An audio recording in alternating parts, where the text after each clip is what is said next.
بسم الله الرحمن الرحيم. waxaan maanta halkan kaga hadlayaa anoo ah aqoonyahan jaamac ibn jiir kuna sugan caasimadda Hargeysa. halkan maanta kaga hadlayaa madaxweynaha Soomaaliland wuxuu sameeyay isku shaandhayn xukuumaddiisa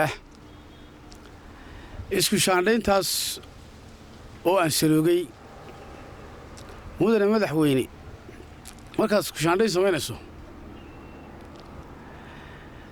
ha dhegaysanin dadka odhanaya dadka ku shaqaystay reer hebel ee odhanaya haddii aad hebel meel noo gey markaad madaxweyne isku shaandhayn samaynayso qof walba mas-uul walba halka ku habboon ee uu leeyahay khibradda iyo waayo aragnimada inaad u magacooday ku habboon ayaa wanaagsan. laakiinse hadday mudane madaxweyne naga noqoto iga gee taas waa nasiib darro weyn aan ku tilmaamaya inaad tahay nasiib darro weyn. hadday doonaan inta aad geynaysaaba walaalaha wada noqdaan waxa ina ragaadiyey qabyaaladduna dugsi mala waalay qabyaaladii waxay duunsan mooyaane meelna gaadhsiin mayso. dawladdana waxa ragaadiyey waa qabyaalad runtii. laakiin waxaa iga wanaagsanaan lahayd iyadoo mas-uulku halka loo magacaabaya uu leeyahay khibradii waayo aragnimo. tusaale ahaan wasaaradda caafimaadka eelkeedii may helin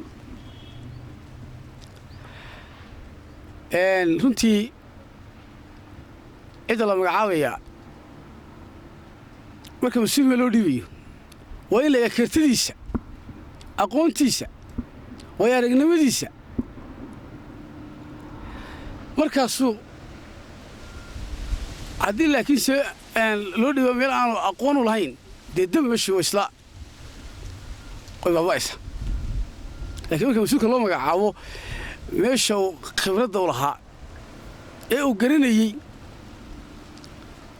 haway qaranka wax ugu adeegayaa si wanaagsan markaa horumar baa la gaadhaya. xabaantiina ragaadiyey waxaa weeye mas-uul baa loo magacaabaya meel aanu aqoon lahayn, khibrad lahayn, waayo aragnimo lahayn.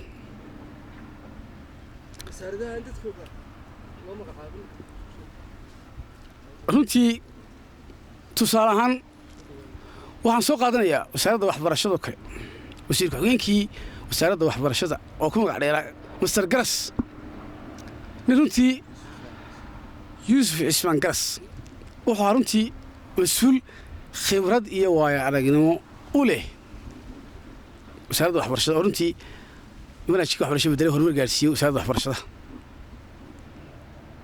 runtii waxaan ku kulnay shacaynaba isagoo ka yimi gobolka sanaag intii uu joogay wasaaradda waxbarashada wuxuu ahaa tiriig ama laambad iftiin u baxaya ayuu ahaa. runtii wasaaradda waxbarashada waxweyn baa iska beddelaya. waxaa lagu tuuray wasaaradda warshadaha.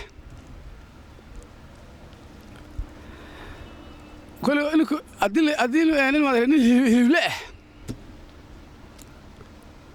loo magacaabo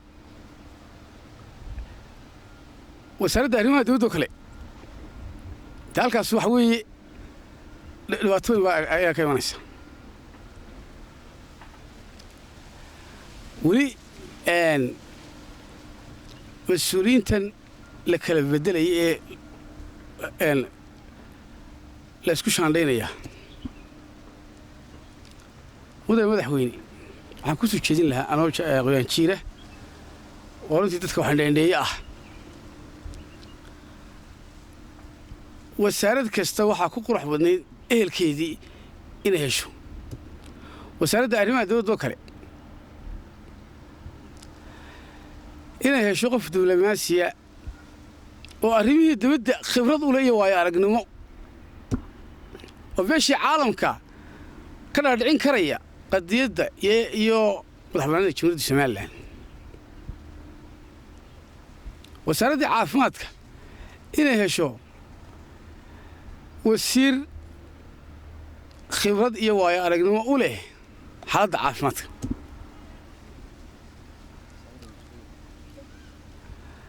واياي وسارد كستا وسارد مدحتويدو كله إنه يشو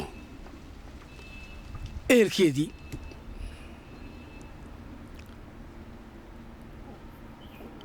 وسارد ماليد إنه إيركيدي يشو